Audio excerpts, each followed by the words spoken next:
Tebuna okobua egosogoswa ase ligi ya Kenya Premier League asebono tikirige ntekenene na tigabara batayari kagima gochenga asengenchuni go batagete goswa ase ligi eyo bare abaraibe ligi ya National Super League gokwana maigayo ko baikora Migori Youth golia ya mo serigina segero segetikia Gusi Stadium litkolegoro okothni go aereire omogokoye maigayo gokora erango ya mashabiki na bakienko yobe timu ya Shabana ya wangentire ase miaka 15 nebere maiga bataraswa ase ligi ya Kenya Premier League.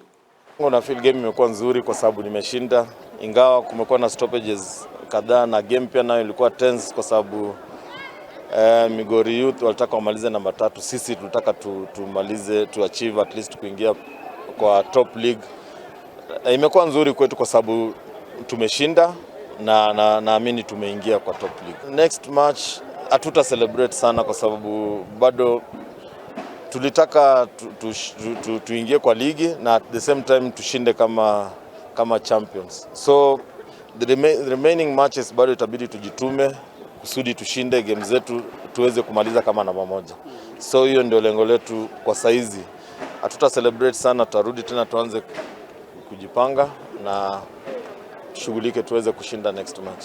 Kwenda kwa next league, kwa top league ya Kenya imekuwa ni nzuri kwa sababu ukiangalia timu ya Shabana ni muda mrefu tangu washuke kutoka kwa top league na wamekuwa wakitamani sana timu yao irudi katika top league, na ukiangalia vile watu wamefurahia na vile watu wamekuwa kisupport timu yao imeonyesha kweli wamekuwa na kiu ya kutaka timu yao ipande katika top league. So imekuwa ni kitu nzuri sana kwa community, imekuwa ni kitu nzuri sana kwa wachezaji wale wamekuwa wakicheza, at least imeonyesha wako na uwezo wa kucheza na wanaweza na kuwapatia chance ya kucheza katika top league. So imekuwa kitu nzuri sana kwa Shabana community na wafuasi wa timu. Nadhani hiyo ndio zawadi tumewapatia kwa sababu wamekuwa wafuasi wa haki na wamesupport timu yao vilivyo. Mashabiki wanapenda mpira. Mashabiki wote wa Kisii wanapenda mpira. Na vile Shabana imeingia kwa ligi pia saizi tuna expect watakuja wengi hadi kutoka mashinani. Tupo kazi yetu saizi, wacha tushinde hii kikombe, hizi game zenye zimebaki to make more focus. Tukishinda hii kikombe tusherekee pamoja, KPL tumeingia already pamoja. These 4 matches I'm requesting my coach and